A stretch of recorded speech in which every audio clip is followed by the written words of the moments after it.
want some good hydroponic. We look up at the man as a hero ironic. We couldn't don't inhale, call him one patriotic. Let the bastards drink and not think with their mind. A sobering thought for all of you and your kind. Hypocrites separate the rich from the wine. When you made my decision, you crossed that line. You crossed that line. You crossed that line. When you made my decision, you crossed that line. Now you're gonna drink from it. You crossed that line. You crossed that line. When you made my decision, you crossed that line. Now you're gonna drink from it. We can work things out, and we can find a way. This land was built on compromise. It's the American way. Just don't take my weed away. Legalize it. Don't criticize it. Fuck her that.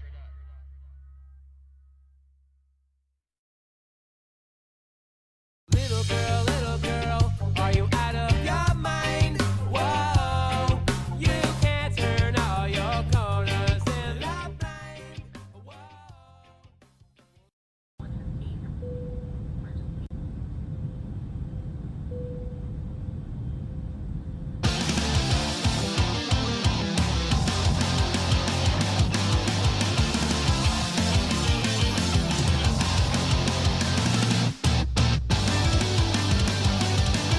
The End.fm, I am DJ Zwain.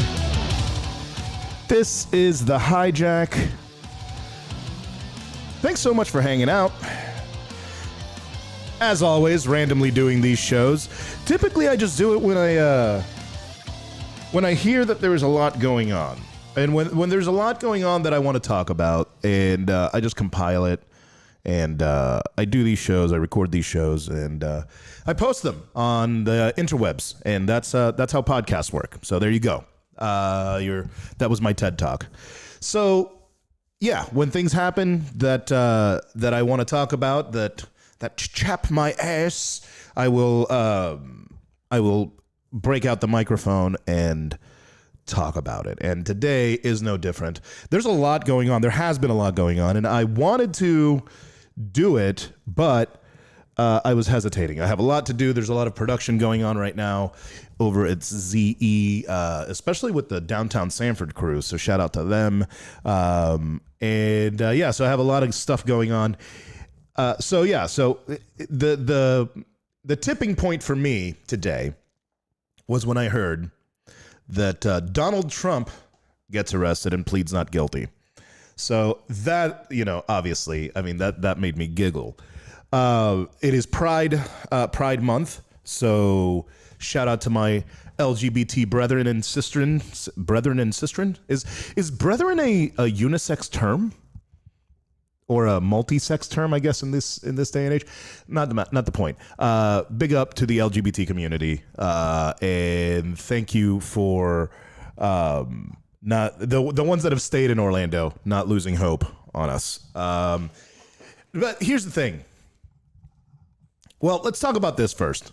Let's go in order of the things that I want to talk about. Let's go with old DJT, Donald J. Trump. He got arrested. That's kind of nice. So we're going to start with some good news. Let's see. Let's do this. We're going to start some good news because there's a lot of bad stuff also happening. So I figured E-Trade's easy to use tools. E-Trade doesn't have anything to do with this. So there's a lot going on that is bad. So I feel like we need to cleanse the palate first with some positive news. As positive as this news could be. Video of the former president before he left outside his Doral resort. This is right after he left. We were just seeing for the first time. Goodness gracious. David Urban, how does he look to you? Thank you. Look, I talked to some of the staff earlier today, and they said, we are defiant. The president feels defiant. He looks a little dejected there to me. He doesn't look, no pep in his step. It's got to be tough. Normally he's getting a motorcade. He's going someplace to play golf or did a fundraiser, out to dinner.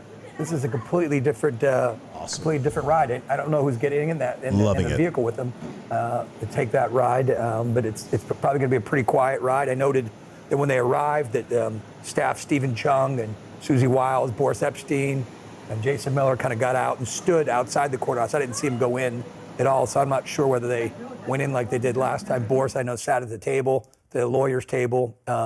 He's been quite the center of all this legal machinations going on, keeping a lot of the lawyers from being hired, kicking some lawyers out. Boris is a pretty strong personality, big cheerleader. So for him not to be in there is kind of interesting today.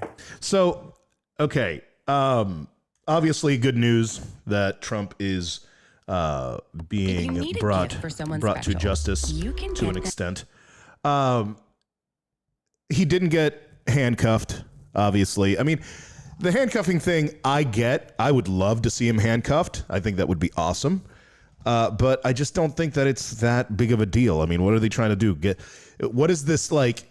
What is it? How old is he? In his 80s? This guy, what's he going to do? What's this octogenarian going to do? He's going to, what? Run away? No, I doubt it. He's not going to do anything. Yeah. He's also not going to go to jail. Hate to break it to you. Hate to break it to my friends and family who are just dying to see this guy in a pair of handcuffs. I would love to see him in a pair of handcuffs, but that is not going to happen. Is he going to see a day in jail? Probably not. But he does look weak and dejected, and that's pretty cool to me. I mean, it's the little victories. You know, it's like when you've been beaten down so badly at this point that you just like, you know what? I'll take the licks that I can get. I'll take the licks that I can get. So yeah, so we'll see what happens. 38 counts. This guy is a felon of the highest order. And he was also the guy with the nuclear codes, rather, for 4 years. And almost 8 years. Like, it wasn't like it was a landslide victory. Like, this country is not in great shape right now. Let's just put it that way. You hear about the most powerful person on the planet being thwarted by a bag of cement or whatever it was, a bag of sand at the Air Force graduation. At the Air Force graduation, Joe Byron went to get up and go off stage, and there was a small sandbag that made him look like he was playing basketball. You know those basketball fouls, like when people just like throw themselves, except he wasn't playing. He wasn't faking it. What do they call that? Some basketball nerd is like, or somebody who's a casual sports fan, because it's not even that technical of a term. What is it when you're flailing? They had a name for it. I don't remember what it is. Let me know if you know. But yeah, like the one president we had before this is a criminal, bona fide criminal. We're talking felonies on felonies on felonies. This guy's been felonying since felonying has been felonying. That made sense. At the end of the day, man, that guy is, if he was a regular ass dude, would be going to jail. No question about it. He'd be under the jail. And this one that currently holds the highest power in office, in the world, this guy gets thwarted by a freaking sandbag. And this goes back to my gripe, the gripe that I've always had with, because I feel like I'm talking about a bunch of corpses at this point. Our next story is the last good story that we have for today. The rest is all bad stories.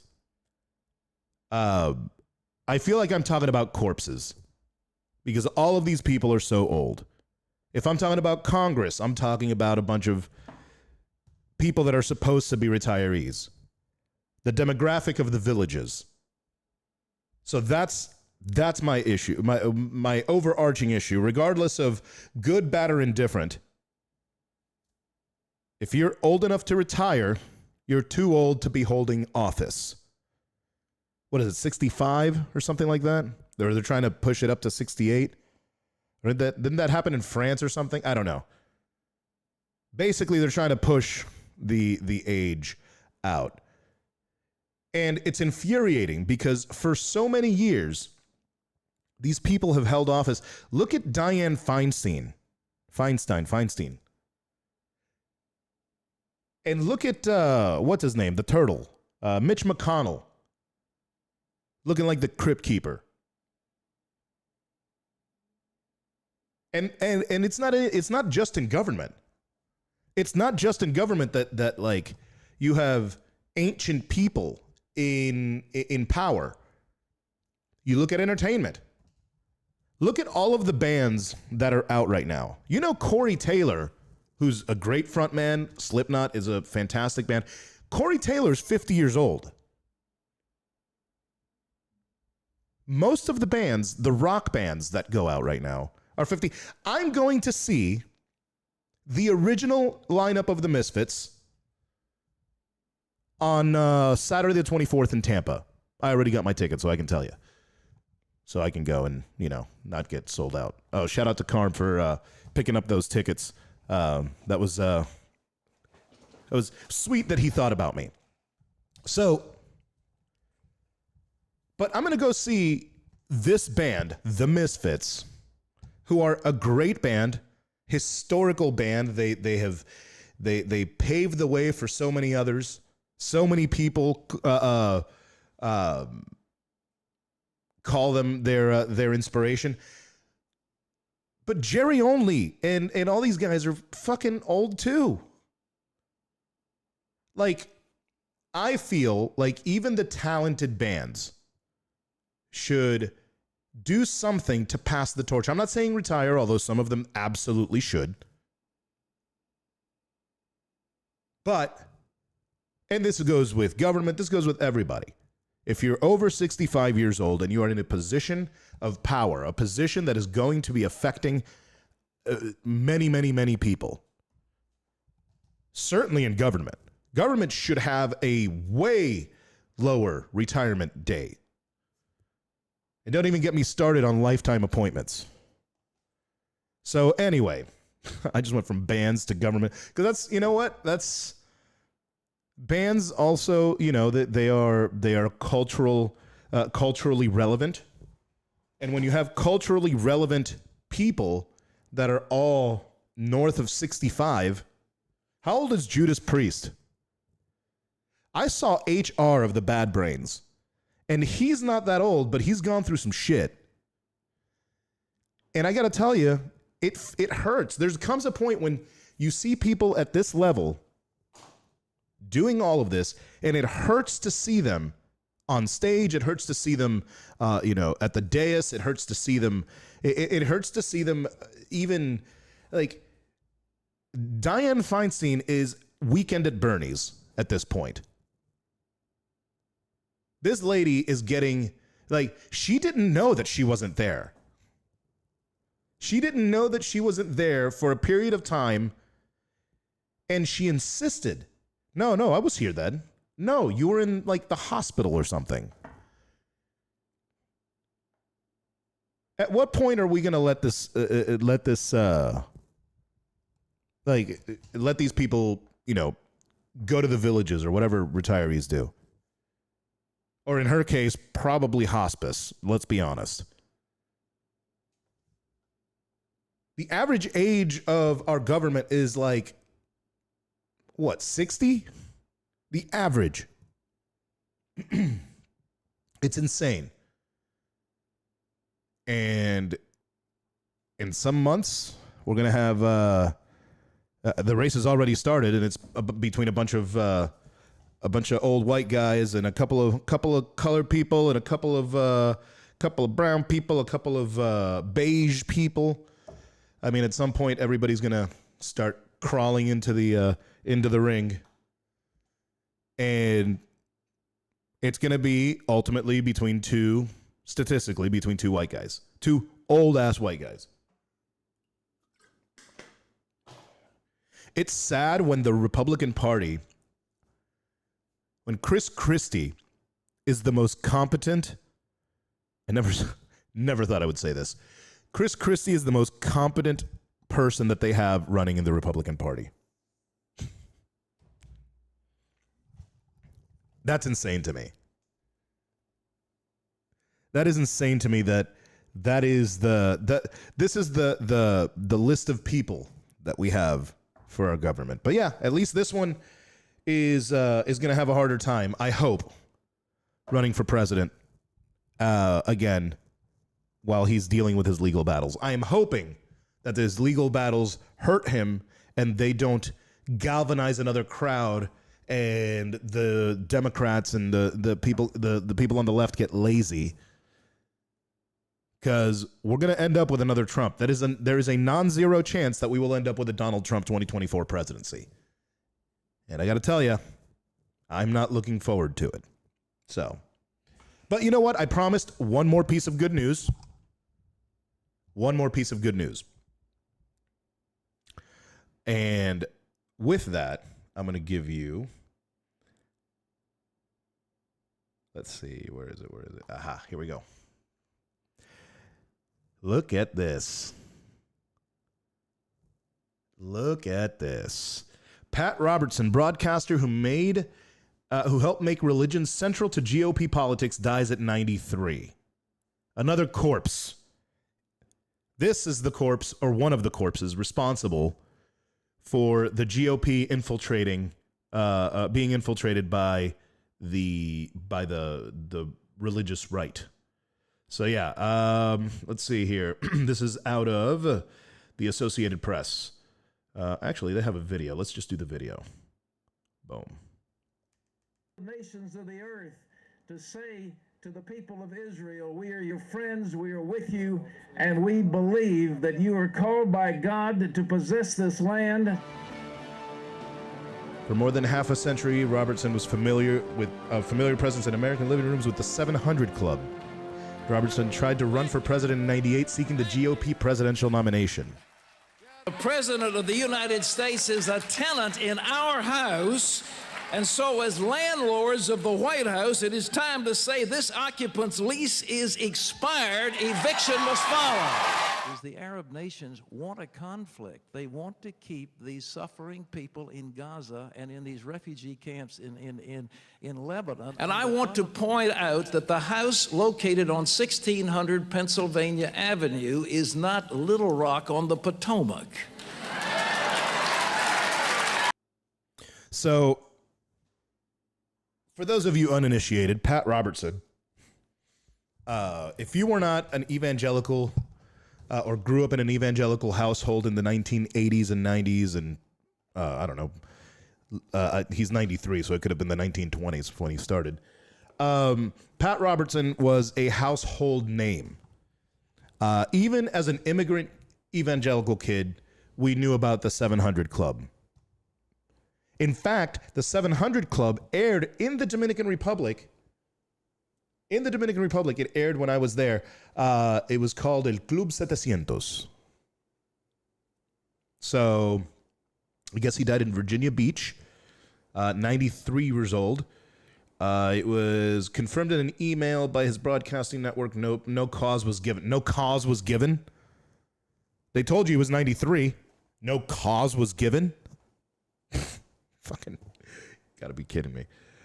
For more than half a century, Robertson was a familiar presence in Americans' living rooms, known for his 700 Club television show, and in years later, his televised pronouncement of God's judgment, usually delivered with a smile, a gentle lament that blamed disasters on gays, feminists, and accused Black Lives Matter demonstrators of being anti-Christian. Yeah, so I'm glad you're no longer with us, because you are a cancer to society. I mean, I'm sad that it took 93 years for him to, and look, I don't wish death on him. I don't wish death on anybody. But, 93 years old, time was coming. Time was tick-ticking. But more than that, I just want him off the microphone.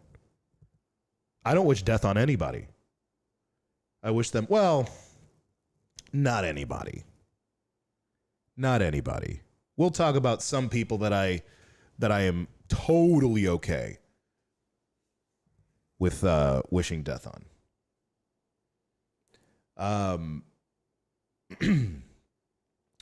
So now we have that. That was the last bit of good news here. The last bit of good news was that Pat Robertson is no longer contaminating the world with his rhetoric. I would be remiss if I was doing a show on Pride Month on the week of, the day after, technically we're recording this, the day after the Pulse nightclub, the 7th anniversary of the Pulse nightclub shooting. I mean, look, growing up in Central Florida, I always hated that we were just known for Disney World. Even though Disney World is in Kissimmee, it's a different county. It's not even the same county. We are a different county from Disney World. And I hated that we were always known as Disney World. Oh, Orlando, you're from Orlando. That's Disney World. No, that's Kissimmee.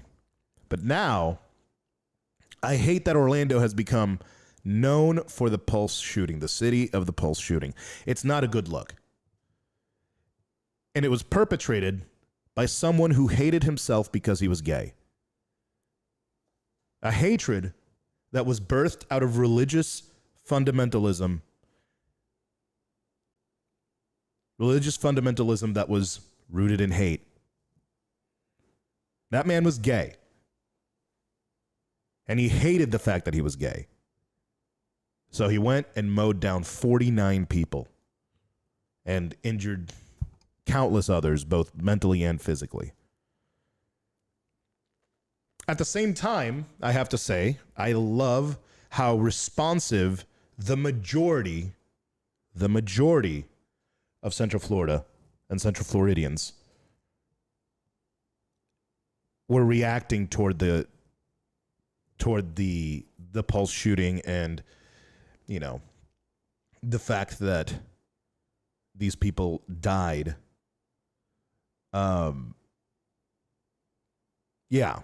So for me, it's infuriating. Like, typically I just leave these topics to another show that I do, another podcast I do, shameless plug, called Irreverent.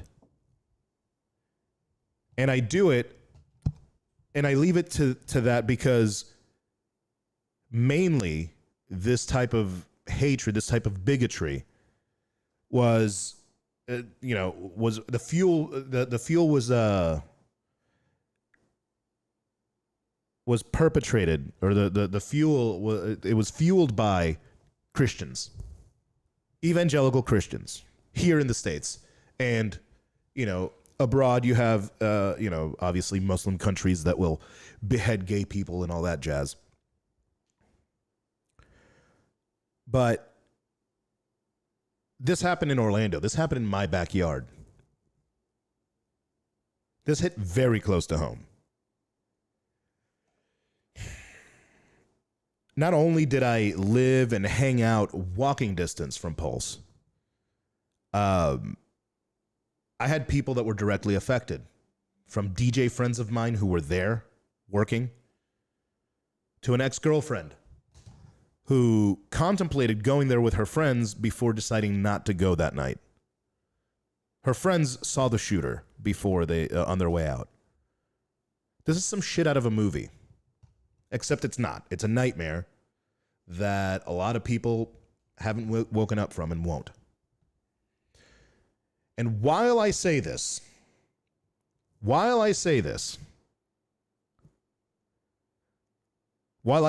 the majority of Central Floridians have been very proactive about denouncing hate, In comes Winter Garden with the Moon Cricket Grille, thought to be mocking Pulse victims with the 49-cent Bud Light promo. This is out of the Orlando Weekly. Winter Garden Restaurant, the Moon Cricket Grille, which, you know what, for the uninitiated, the Moon Cricket Grille is a shit bar with a racist name that for the rest of the segment, I will be calling the Inbred Klan Grille. So, the Inbred Klan Grille in Winter Park, and I'm sorry, Winter Garden, not Winter Park, Winter Garden, has decided that they would sell Bud Lights for 49 cents to pour them down the drain. The pouring down the drain is what these knuckle draggers have been doing, if you haven't seen. They're doing this in order to, in protest of the campaign with the trans influencer Dylan Mulvaney. So, the pouring down the drain, that's what that was for. The 49 cents is to mock the Pulse victims. So these pieces of garbage are still operating after having a racist-ass name for the longest time and mocking the biggest tragedy that Central Florida has had. So, Winter Guardians? Winter Guardians. Let's go with that. Winter Guardians. The hell's wrong with you?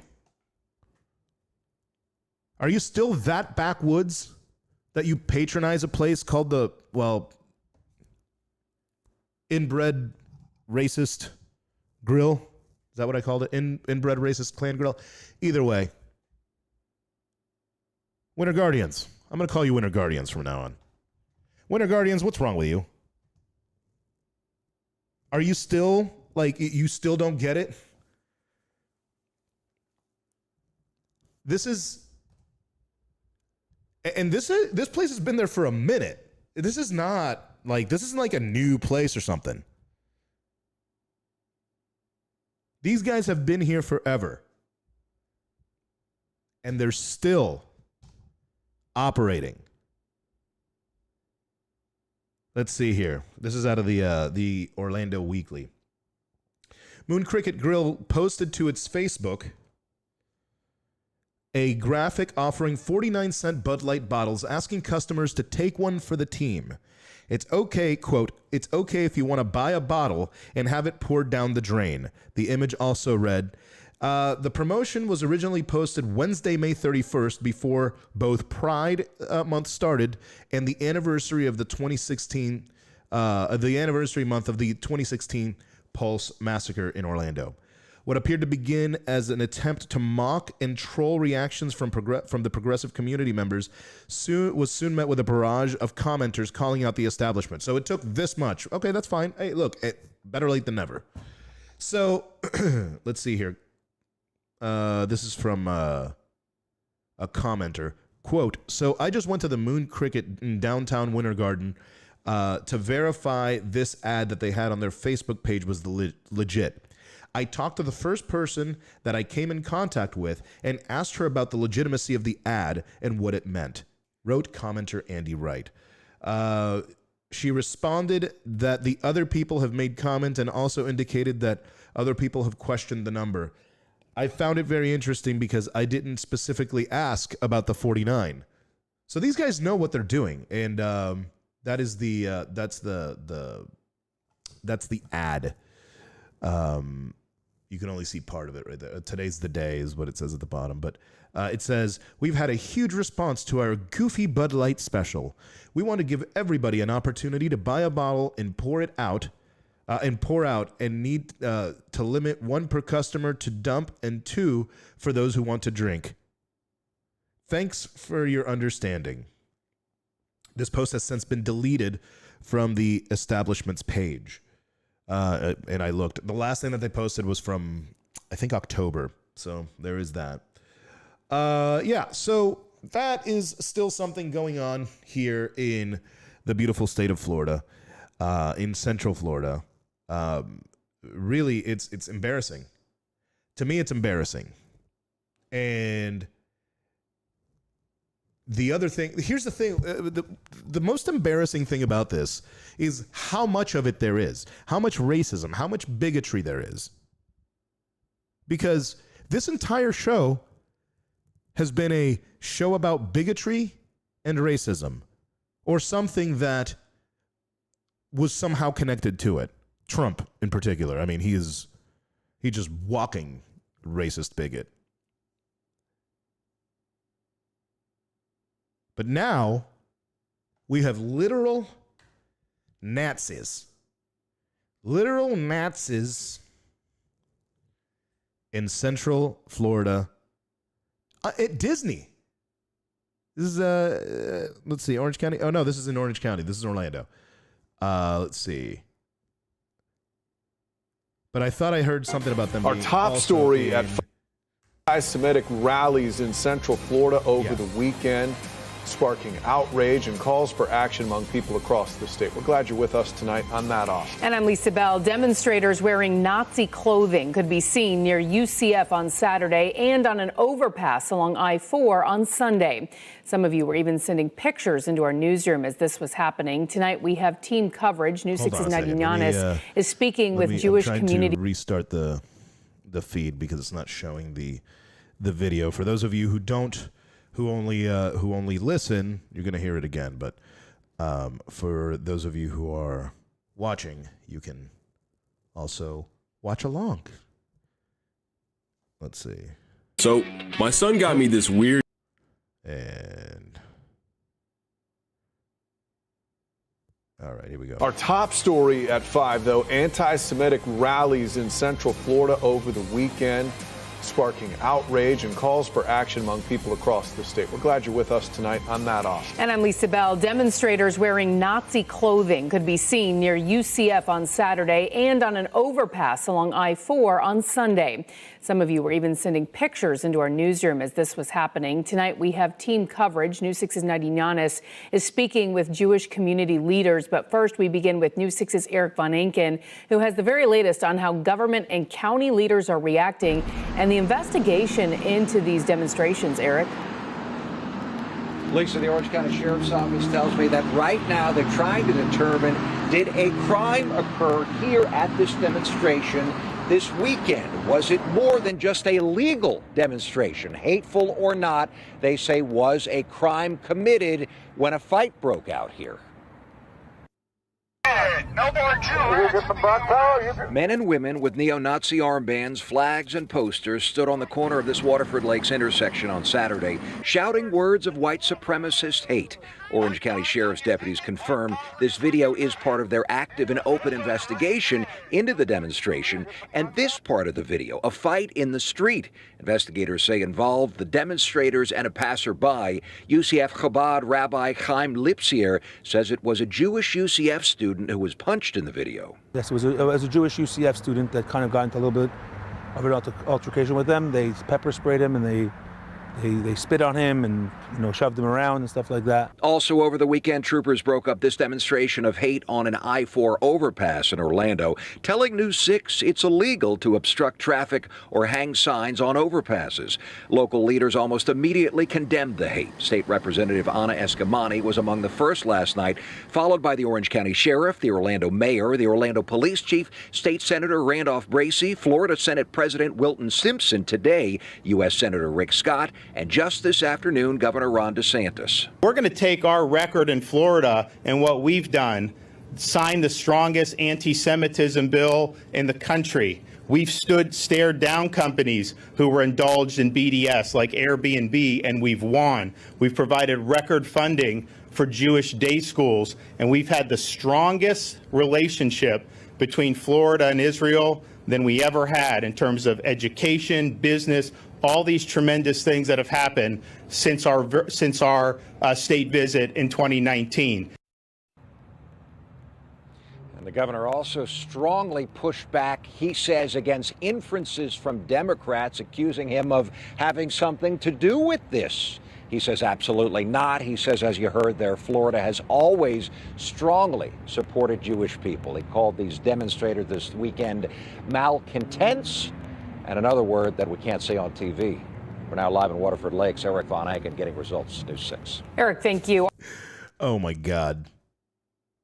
And another word that we cannot even say on TV. We're all grown-ups. What did DeSantis say? What did he say? Because at the end of the day, if what he said is not completely denouncing these people, and not only that, using what I can't remember the term he used. It was some sort of high point Scrabble word. This guy, he didn't say nothing about removing these people, nothing about doing anything that is going to a dude got punched. This is no longer a peaceful protest that these Nazis are Nazis are doing. Somebody on TikTok, my buddy James, the guy that I do Irreverent with, he sent me this video. He sent me actually the reaction video. I hate those reaction videos where people are like, yeah, don't just share the video. Don't do that. Anyway. So I went and picked up the original video that was the exact same video that this person was trying to stitched, I guess is the terminology for TikTok. Anyway, so I heard after the Nazi thing, James sent me this, and I felt I agree 100% with this person. And yeah, let me just I'll just play it. Let's see. So a Nazi came to my town today, openly stood in the middle of town with a giant sign that said Hitler was right. And I'm still regulating from kind of an intense day, so apologies if this is a little raw. But if you are, especially a man, talking about masculinities on this page, if you identify as a warrior or having physical competency or wanting to be a defender or a protector of your community in any way, think about what you will do in this situation now. Because it's going to happen. That's the direction it's going. Not if, when. I recommend Karl Popper as a starting point. He's a philosopher from the 1940s who coined the term the paradox of tolerance, in which he says that if we want to have a tolerant society, if we want to have a safe civil society, the one thing we cannot tolerate is intolerance, because intolerance is a cancer. It's a vicious little mold that grows and spreads and keeps cropping up. And if you allow intolerance in the public space, then it poisons your tolerant society and destroys it. So what this means is Nazi rhetoric, Nazi presentation must be actively excluded from the public discourse for all of our safety, but especially the safety of the most marginalized in our communities. And if you identify as a protector or a defender as a man, and you are not actively shutting down Nazi discourse in your community, then it's all just window dressing. You are frankly just making yourself feel better and boosting your own ego. So think about it now. When a Nazi shows up in your town, what are you going to do? What I did was make a giant sign that said, the only good Nazi is a dead Nazi. And immediately broke speeding laws getting into town and stood directly in front of his giant Nazi sign with my back to him. And he immediately became escalated. And I explained to him that he was not welcome in this town, that I'd grown up here, that this town was protected and safe, and he was not welcome, and that we wanted him dead, and that we wanted him gone. And I did not explain this calmly. I explained this in a very escalated, aggressive state. Intentionally. That was tactical. I wanted him to feel threatened and to feel excluded and shut out of the space. This is the polar opposite of the tactics that I undertake on this video all the time. So you have not seen this side of me. When I got there, a whole bunch of people were just standing around him, crying, processing. Some Jewish people were there, some people of color were there, and all of them held more marginalized identities than I do, and I believe in a diversity of tactics, so I'm grateful to them for showing their tears publicly. That's a service. And with my identities and my beliefs, I was not there to cry or talk to that man. I was there to get him out of my town. So I violently screamed at him and threatened him until he walked back to his car, started leaving. And I followed him with my sign saying, "Never come back here," until he got in his car and left. I'm going to show you this video. Content warning. This is me being violent. This is my expression of violence, and I believe it is a healthy violence that is necessary for our world. Fuck 3 miles from here! I don't give a shit what you have to say! I knew that was going to bring it. Stay the fuck out of my town! Never come back! I will be right the fuck here waiting for you! All you guys who talk about protection and defense and home defense and personal defense, all these things, expand that. Expand that out to your community, because I believe that is the necessary medicine. Organize, get together with the rest of your community and prepare. How are you going to keep your community safe? Because after that, I was the only person who showed up with that energy, and I immediately got that Nazi out. And after that, this whole group of women and queer people and other marginalized folks were like actively embracing me and being like, thank you. Where are the rest of you? Where are the rest of you? Where are the rest? So yeah, we have literal Nazis in our town. And how are we going to react to that? And I would like to point out, all of these Nazis claim to have a right-wing ideology. So DeSantis may not think of himself as a Nazi, but the Nazis consider him one of them. Maybe not necessarily a Nazi, maybe a Nazi sympathizer, but make no mistake, I would like to find the Nazi that voted for Hillary. Look, no fan of Hillary here. No fan of Biden here. I am just pointing out that there is a certain faction of the political sphere that is entertained more by the right wing. Again, a right wing that I knew very well. I grew up in the right wing. Did conservative talk radio in the right wing. Christian conservative talk radio. So I know how that sausage is made. And I know what internally, what a lot of them, some of them, and I said this on the previous show, some of these people, some of the broadcasters in the Christian conservative talk radio sphere, at least I can speak to that, don't believe what they're spewing. And we heard that with Fox News and the election fraud and all that BS. We heard about that through, when Tucker Carlson got fired. And you hear it time and time again from people that leave these organizations telling you, yeah, it's all a facade. It's all a joke. It's all fake. They're taking you for a ride. But you don't believe them.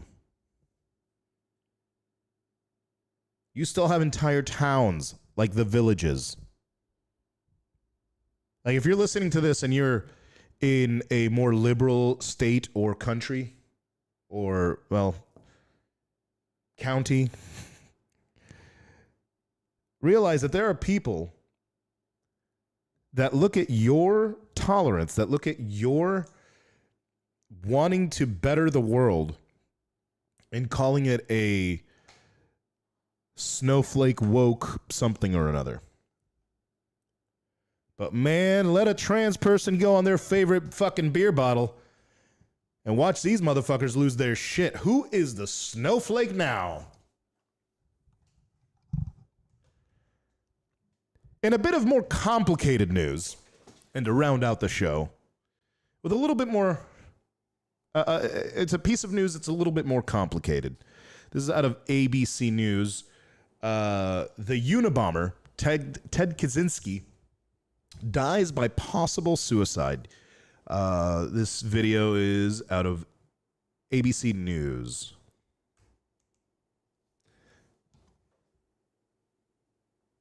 What's going on? Oh, duh. Hold on, turning it on. Hold on. Ted Kaczynski, convicted terrorist known as the Unabomber, was found dead in a prison cell Saturday morning. He was 81 years old. 81! Kaczynski was found unresponsive in his cell and has been transported to a local hospital where he was pronounced dead. So he was pronounced dead at the hospital. Weird. Between 78 and 95, Kaczynski placed and mailed 16 bombs and killed 3 people and injured 24 others, according to authorities. Kaczynski went on trial in Sacramento, California, and pleaded guilty to murder in exchange for life in prison without parole in 1998. So, yeah, here's the thing about Ted Kaczynski, though. While the man was, yes, a monster, he was a monster that arguably the government created. This guy was a mathematician. The guy was a Harvard-educated mathematician. He was a survivalist at one point. He was a very, living off the grid type thing. I got to tell you, living off the grid, and I don't think I'm alone here. Living off the grid is definitely something that there's something romantic about living off the grid, and I share that. So I like that. Am I going to be a Unabomber? No. But I'm saying this guy is, because people use the fact that he was like an off the grid guy as a mark against him, as opposed to being something that I think most people are inclined to want to do. Throw your cell phone away, unplug from everything, just listen to the water. Because if I were to go off the grid, I'd go off the grid in a place there's water. I got to tell you, though, I live next to the water, and so I walk by the water every day, and you hear the soothing water, how many times can I say water? Just moving and splashing. It's very relaxing. So when I think off the grid, that's what I think of. I think of being in the middle of nowhere and doing that. So let's see here. This is out of, like I said, ABC News. Ted Kaczynski was a convicted terrorist known as the Unabomber. Let's see here. The death is being investigated as a suicide, but officially there is no cause of death yet. He was found unresponsive around 12:30 a.m. Eastern Time and transported to a local hospital where he was pronounced dead by the Federal Bureau of Prisons. Kaczynski was previously in a maximum security facility in Colorado, but was moved to a medical center in Butner, North Carolina in December of 21 due to poor health. Kaczynski, who went nearly 20 years without being captured until his arrest in 1996, was considered America's most prolific bomber. Between 78 and 95, he placed or mailed 16 bombs. In 95, before he was identified, the Unabomber demanded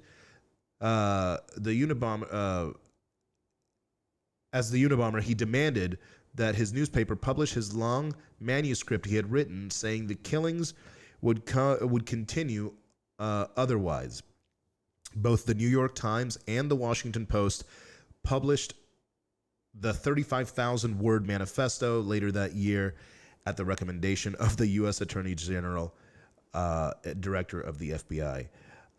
So apparently, okay, yeah. So here's this is what I was looking for. If it hadn't been for the suspicions of his brother and sister-in-law, Kaczynski might have never been caught. Kaczynski's sister-in-law, Linda Patrick, was one of the first to identify Kaczynski as the Unabomber after reading the Unabomber's writing. In an interview with 2020 on ID Presents Homicide, in 2016, Patrick recalled the first time she suspected Kaczynski was responsible for the serial bombings. Quote, I thought about the families that were bombed. There was one in which the package arrived to this man's home and his little 2-year-old daughter was there. She was almost in the room when he opened the package.